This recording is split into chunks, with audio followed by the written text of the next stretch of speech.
जय हिंद दोस्तों, मेरा नाम है दिव्यांक और आप देख रहे हैं हमारा YouTube चैनल अंकित ज्ञानचंद नानी क्लासेस। दोस्तों, हमने इससे पहले वाली वीडियो में pair of linear equation in two variables के बहुत सारे क्वेश्चंस करे थे। हम आगे उन्हीं क्वेश्चंस को आगे बढ़ाते हुए चलेंगे और क्वेश्चन के जरिए हम अपने कॉन्सेप्ट को और स्ट्रॉन्गर करते हुए चलेंगे। विदाउट वेस्टिंग एनी टाइम, आइए दोस्तों मेरे साथ हम अपने क्वेश्चन को चालू करते हैं। तो आज मैं आपके साथ क्वेश्चन डील कर रहा हूँ। सबसे पहले क्वेश्चन नंबर 37 के बहुत सारे पार्ट हैं। इस क्वेश्चन का कॉन्सेप्ट हम इससे पहले वाली वीडियो में ऑलरेडी समझ चुके हैं। तो आइए हम सीधा क्वेश्चन करके देखते हैं। अब जिसमें इसमें पहला क्वेश्चन है आपका 1/2x plus 1/3y equal to 2। नीचे दे रखा है 1/3x 1/2y इक्वल टू 13/6। कह रहा है सॉल्व करो। तो दोस्तों, सबसे पहली बात तो मैंने आपको ना यहाँ पर ये बताई थी कि ये देख लो कि इसमें कॉमन पार्ट क्या है। इक्वेशन में कॉमन पार्ट क्या है। जैसे देखो, ऊपर वाली इक्वेशन में 1/x आ रहा है, यहाँ पर भी 1/x आ रहा है, यहाँ 1/y, यहाँ 1/y। आगे वाले नंबर कॉमन नहीं है क्योंकि y के साथ यहाँ 2 है, यहाँ 3 है, यहाँ x के साथ 3 है तो 2 है। तो मैंने क्या करा, जो कॉमन आता है ना उसको a और b मानता हूं मैं। तो मैंने 1/x को a मान लिया और 1/y को मैंने b मान लिया, कोई प्रॉब्लम नहीं। अब अगर 1/x a है और 1/y b है, मैंने अभी लेट करा है और बाद में मैं x और y की वैल्यू ऑब्वियसली निकालूंगा ही सही। तो बताओ, अगर मेरा 1/x a है तो पहले वाली इक्वेशन को मैं ऐसे लिख सकता हूं a/2, ठीक है, क्योंकि इतना पार्ट तो मेरा a हो चुका है तो यहाँ a आ जाएगा और /2 प्लस b/3 इक्वल टू 2। कोई प्रॉब्लम नहीं। 1/y मेरा b है, इतना पार्ट मेरा b है तो बाकी का बचा हुआ पार्ट मेरा क्या हो गया, b/3। अब पहले इसको सॉल्व करो। तो अगर मैं इसको सॉल्व करूंगा एलसीएम लेके तो 2 और 3 का एलसीएम 6 आता है। 2 3 जा 6, तो यहाँ आएगा 3a, यहाँ आएगा 2b इक्वल टू, यहाँ चल रहा है 2, ये हो जाएगा 6 2 जा 12, क्रॉस मल्टीप्लाई। तो 3a plus 2b equal to 12, 3a plus 2b equal to 12। तो मेरी एक इक्वेशन अब नई वाली ये आ जाएगी, थर्ड इक्वेशन, ठीक है। अब ऐसे ही अगर 1/x को a और 1/y को b मैं इस वाली इक्वेशन में डालूं तो ये होगा मेरा a/3 plus b/2 equal to 13/6।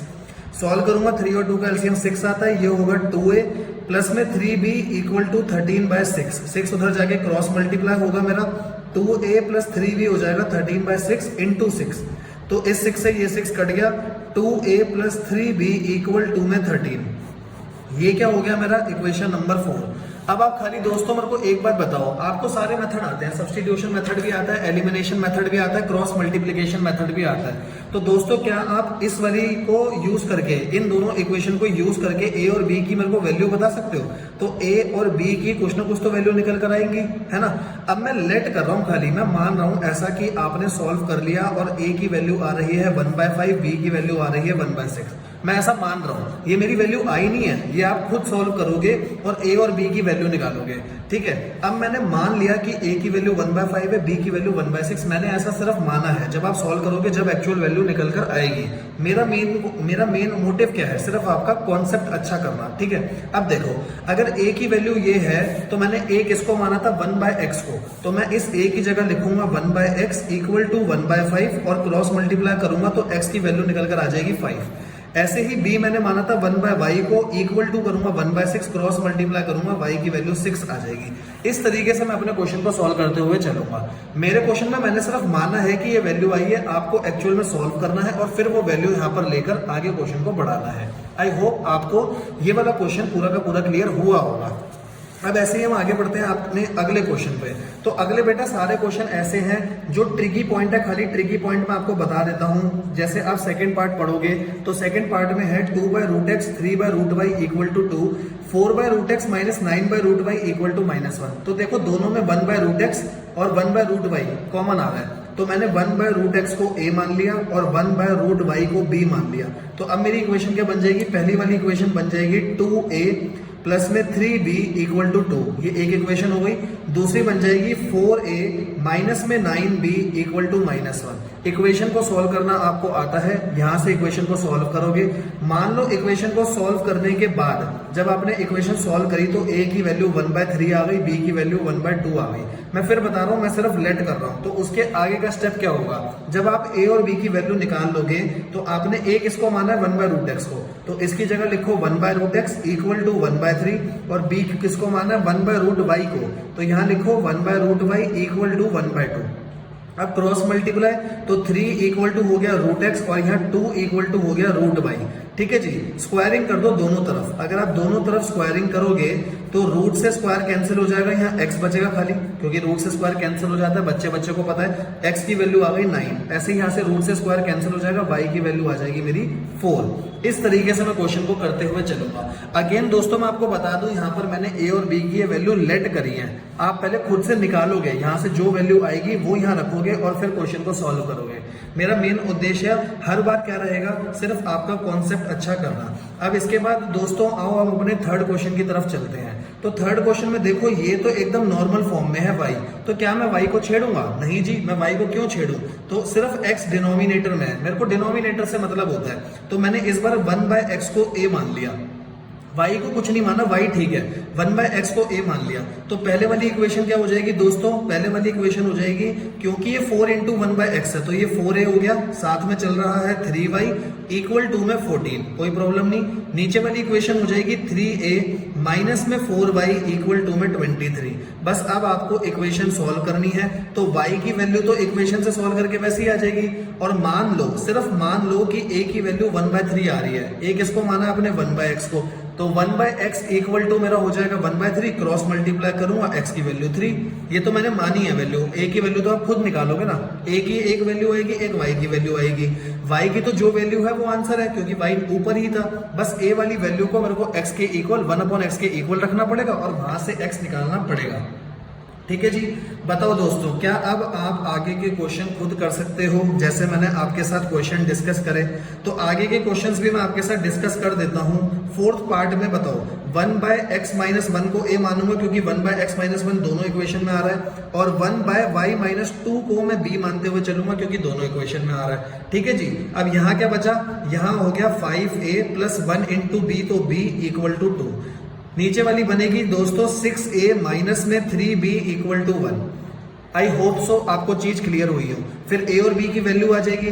For example a की वैल्यू आ रही है 1/2, b की वैल्यू 1/3। फिर से अगेन मैंने सिर्फ लेट करा है, ये वैल्यू आपको खुद निकालनी है। इन दोनों इक्वेशन को सॉल्व करके आप वैल्यू खुद निकालना।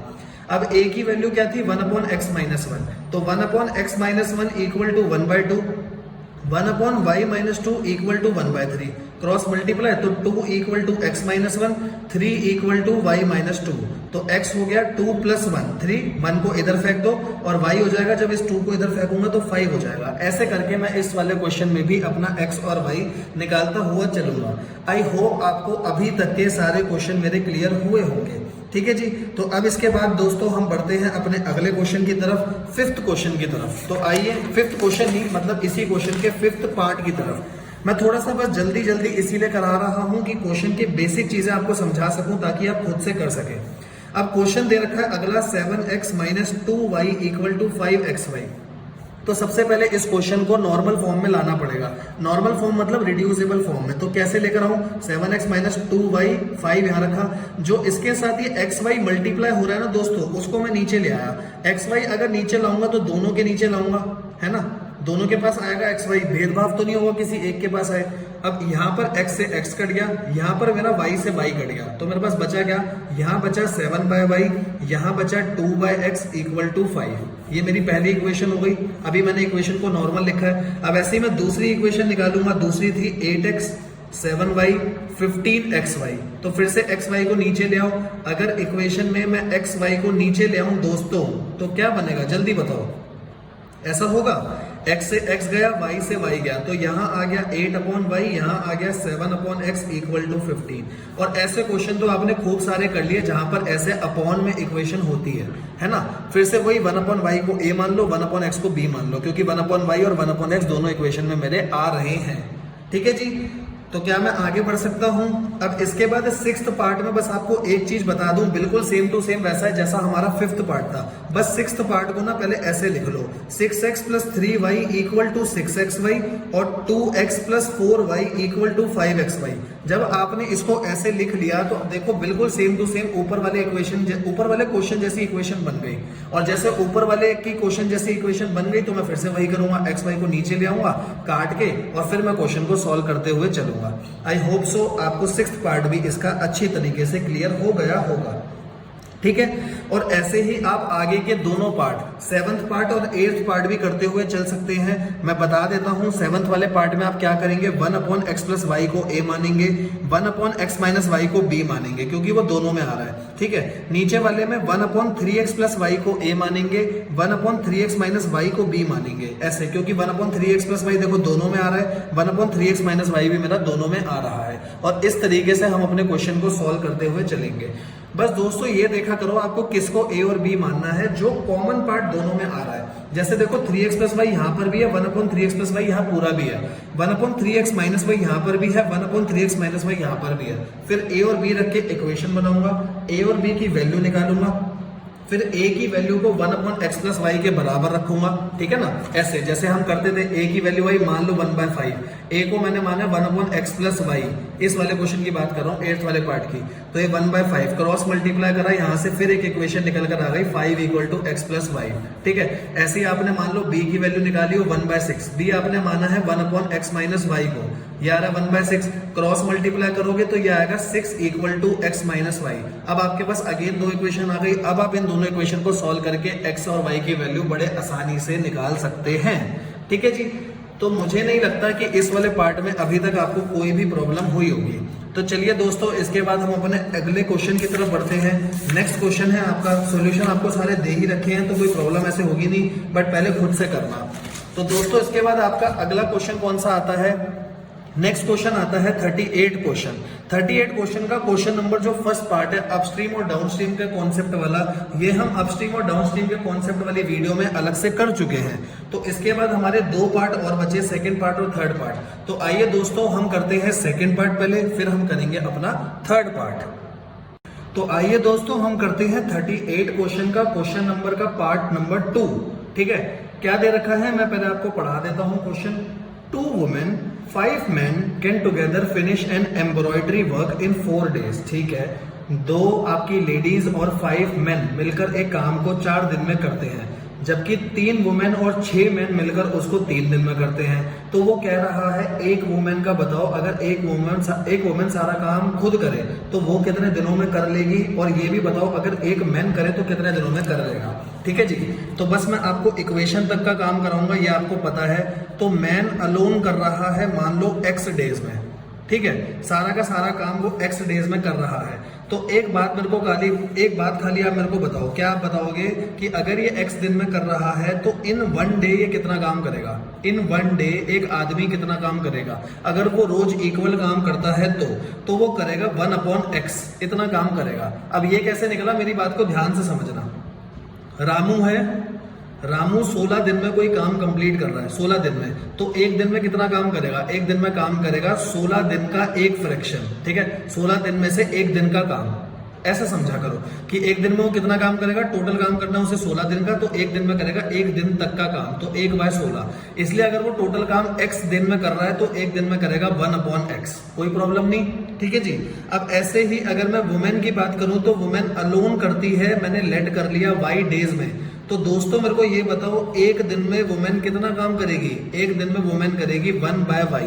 कोई भी प्रॉब्लम मुझे नहीं लगता कि यहां तक आपको आई होगी कि 1/y कैसे आया, सेम लॉजिक चल रहा है। अब क्वेश्चन में क्या लिखा है, 2 वुमेन एंड 5 मेन। ठीक है, अब एक बात बताओ, 2 वुमेन, पहले क्या बोला, 2 वुमेन। ठीक है, तो 2 वुमेन का मतलब हो गया 2 वुमेन इंटू 2 इंटू 1/y। ठीक है, अगर इसका मतलब क्या, इसका मतलब बताओ कि 2 वुमेन एक दिन में कितना काम करती है, क्योंकि एक दिन का काम था, और 2 वुमेन कि 2 वुमेन मिला करके एक दिन में कितना काम करती है। ठीक है, प्लस आगे क्या बोला, 5 मैन एक दिन में मिला करके कितना काम करते हैं। ये एक मैन का एक दिन का है, 5 से मल्टीप्लाई कर दिया, मतलब 5 मैन का एक दिन का काम आ गया। ठीक है जी, तो एक बात बताओ, ये सारा काम कंप्लीट करते हैं अपना दोस्तों 4 दिनों में। ठीक है, आपने यहां पर भी निकाला है एक दिन का काम, है ना, 2 औरतों का एक दिन का काम, यहां पर भी आपने निकाला है 5 मर्दों का एक दिन का काम। तो यहां पर जो काम आना चाहिए वो भी एक दिन का आना चाहिए ना, क्योंकि यहां पर भी एक दिन का काम लिया है, यहां पर भी एक दिन का, तो यहां पर भी एक दिन का आएगा। तो टोटल वर्क खत्म हो रहा है आपका 4 दिनों में, तो एक दिन में काम होगा मेरा 1/4। आई होप आपको चीजें क्लियर हुई हो। तो ये हो गया 2/y, ये हो गया 5/x इक्वल टू 1/4, एक इक्वेशन बन गई। सेम टू सेम ऐसे दोस्तों हमारी दूसरी इक्वेशन भी बन जाएगी। क्या बोला है, 3 वुमेन 6 मैन, 3 वुमेन, तो 3 into 1/y, 6 man, 6 into 1/x equal to, काम करते हैं 3 दिन में, तो एक दिन में काम होगा 1/3, तो ये बन गई 3/y, 6/x इक्वल टू 1/3। ये दो इक्वेशन दोस्तों आपके पास आ गई, और दोनों इक्वेशन को सॉल्व करना तो आपको आता है। इसके सॉल्व करने वाले क्वेश्चन हम अपनी पिछली वाली वीडियो में बहुत सारे कर चुके हैं ऑलरेडी, ठीक है जी। तो क्या मैं आगे बढ़ सकता हूं? ये सेकंड पार्ट था, फर्स्ट पार्ट ऑलरेडी दूसरे वाले कॉन्सेप्ट के साथ हो चुका है, और थर्ड पार्ट अब हम इस क्वेश्चन का करते हुए चलते हैं। तो दोस्तों थर्ड पार्ट पढ़ते हैं, क्या कह रहा है। Ruhi travel 300 kilometre to her home, ठीक है जी, 300 किलोमीटर जाती है, कुछ ट्रेन से चलती है, कुछ बस से चलती है। She take 4 hour if she travel 60 kilometre by train and remaining by bus. और अगर वो 100 किलोमीटर ट्रेन से चले, बाकी बस से चले, तो उसको 10 मिनट ज्यादा लगते हैं। Find the speed of train and बस। तो पहले डिमांड पढ़ लिया करो, उसने बोला है स्पीड ऑफ ट्रेन और बस निकालनी है। तो स्पीड ऑफ ट्रेन हो गई मेरी दोस्तों x किलोमीटर प्रति घंटा, ठीक है। स्पीड ऑफ बस हो गई दोस्तों मेरी y किलोमीटर प्रति घंटा, ठीक है। अब मुझे एक बात बताओ, एक टाइम 1 हो गया जब वो ट्रेन से चली, टाइम 2 हो गया जब वो बस से चली, तो यहां पर निकल कर आ जाएगा टोटल टाइम, ठीक है जी, कि वो कुछ टाइम चली बस से, कुछ टाइम चली ट्रेन से। पहले वाला मैंने ट्रेन मान लिया क्योंकि पहले मैंने ट्रेन लिया, तो पहले जो ट्रेन से टाइम लगा वो, फिर बस से जो टाइम लगा वो, और इस तरीके से टोटल टाइम मेरे पास आ जाएगा। अब पहली सिचुएशन पढ़ते हैं।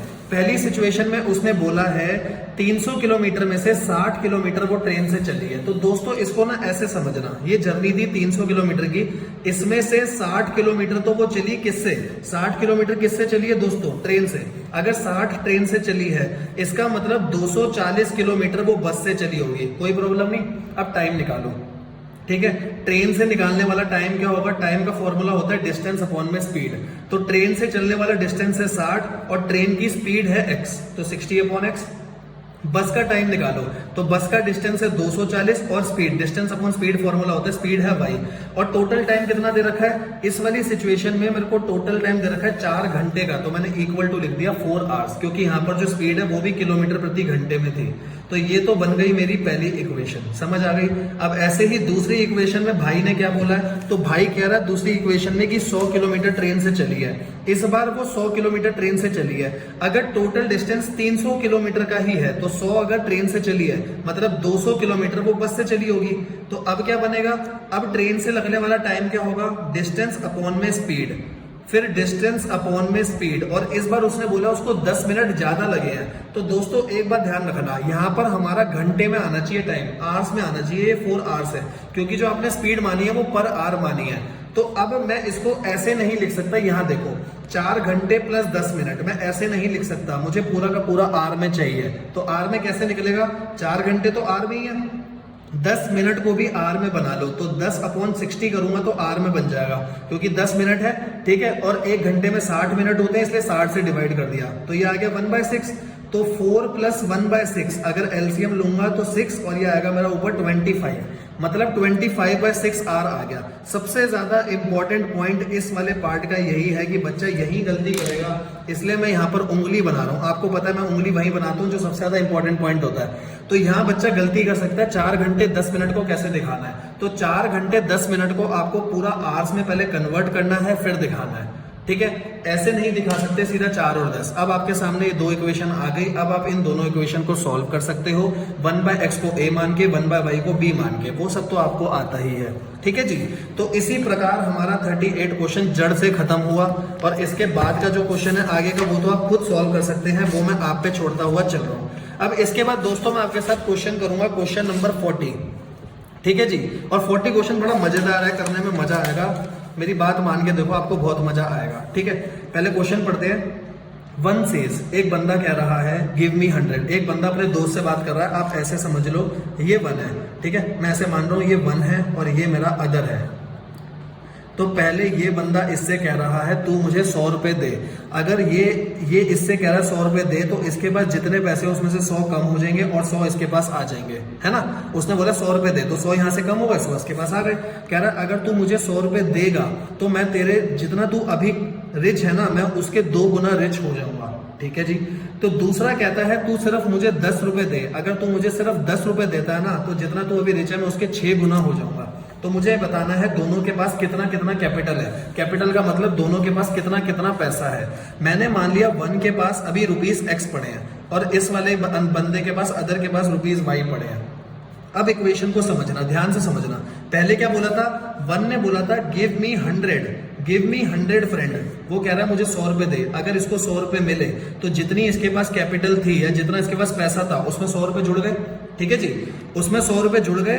और अगर इसने सामने वाले बंदे से 100 रुपए लिए हैं तो जाहिर सी बात है 100 रुपए सामने वाले बंदे के कम भी हुए होंगे। ठीक है, तो वो कह रहा है अगर 100 रुपए तू देगा तो मैं 2 गुना हो जाऊंगा। मतलब ये कह रहा है मैं 2 गुना हो जाऊंगा। अगर 2 गुना ये होगा तो मैंने आपको हमेशा बताया, और अगर मुझे इक्वल टू का साइन लगाना है तो मैं 2 इसमें मल्टीप्लाई करूंगा। ये चीज आपको बहुत अच्छे से क्लियर हो चुकी है। तो एक इक्वेशन हमारी बन गई x + 100 इक्वल टू 2y - 200। ये हो जाएगा x - 2y और यहाँ हो जाएगा -100, तो ये हो जाएगा माइनस का 300। x - 2y इक्वल टू -300, कोई प्रॉब्लम नहीं। ठीक है, एक इक्वेशन आ गई। अब दूसरी इक्वेशन की तरफ बढ़ते हैं। अदर कह रहा है इफ यू गिव मी 10। अब ये बंदा कह रहा है कि तू मुझे 10 रुपए दे। अगर इसको 10 रुपए मिले तो इसके में कैपिटल में 10 प्लस होंगे और ये 10 देगा तो ये 10 माइनस हो जाएंगे यहाँ से। ठीक है, और ये कह रहा है अगर तू मुझे 10 देगा आई शैल बी 6 टाइम। तो अब ये बंदा कह रहा है मैं तेरे 6 गुना हो जाऊंगा। अगर ये 6 गुना हो जाएगा तो 6 में इसमें मल्टीप्लाई करूंगा इक्वल टू के लिए। अब ये हो गया 6x - 60 और ये हो गया y + 10। तो 6x, y को इधर फेंक दो, -y हो जाएगा। 60 उधर प्लस का हो जाएगा तो 60 और 10 हो जाएंगे 70। ये आ गई मेरे पास दोस्तों दूसरी इक्वेशन। बस अब दोनों इक्वेशन को सॉल्व करना आपकी जिम्मेदारी है और उसके बाद तो क्वेश्चन हमारा कुछ बचा ही नहीं। क्वेश्चन बड़े आसानी से सॉल्व हो गया। ठीक है जी, तो क्या मैं आगे बढ़ सकता हूं? आगे का क्वेश्चन आपको खुद ही करना है। अब हम करते हैं दोस्तों अपना अगला क्वेश्चन। क्वेश्चन नंबर है 41 क्वेश्चन। तो आइए दोस्तों, क्योंकि मेरे को आपके साथ सारे क्वेश्चन डील करते हैं इसीलिए मेरा उद्देश्य रहता है खाली इक्वेशन बनाना। इक्वेशन बच्चे को समझ आ गई तो आगे का तो वो खुद ही कर लेगा। ठीक है, क्वेश्चन पढ़ते हैं। Train cover a certain distance at a uniform speed. Certain distance का मतलब डिस्टेंस भी फिक्स है, यूनिफॉर्म स्पीड मतलब स्पीड भी नॉर्मल चल रही है। ठीक है, स्पीड यूनिफॉर्म है मतलब कांस्टेंट स्पीड है। If a train would have been 10 kilometre प्रति घंटा फास्टर। अगर ट्रेन अपनी स्पीड 10 किलोमीटर से बढ़ा दे तो जितना टाइम वो ले रहा था उससे 2 घंटे का कम टाइम लेगा। ठीक है, ट्रेन लेगी।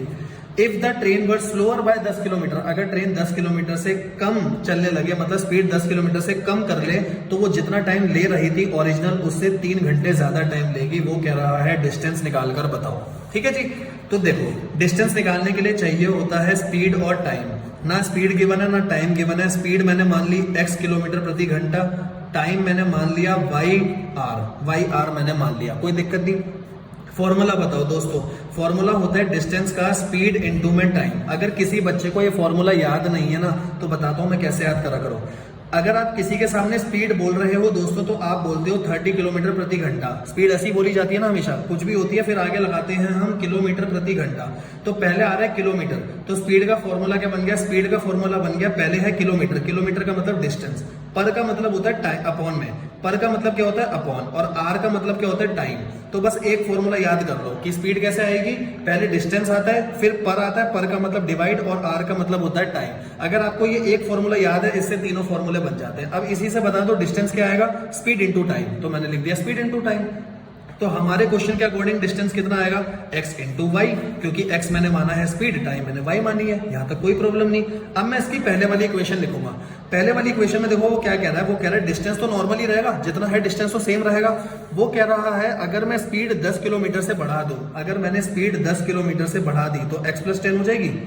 अगर स्पीड बढ़ाई तो टाइम कम लगेगा 2 घंटे, तो मैंने यहां कर दिया 2 घंटे माइनस, कोई प्रॉब्लम नहीं। अब यहाँ d की जगह मैं वैल्यू डाल सकता हूँ xy, क्योंकि डिस्टेंस तो सेम था इसीलिए मैंने ये लिखा। तो d की जगह वैल्यू डाली xy और इसके आगे इसको मल्टीप्लाई करा, तो ये हो गया xy minus 2x plus 10y minus 20। अब इससे ये कट जाएगा और मेरी नॉर्मल इक्वेशन आ जाएगी 2x और 10y को इधर ले आओ तो 2x positive 10y negative minus 20। एक इक्वेशन आ गई, इस इक्वेशन को हम मानेंगे पहली इक्वेशन।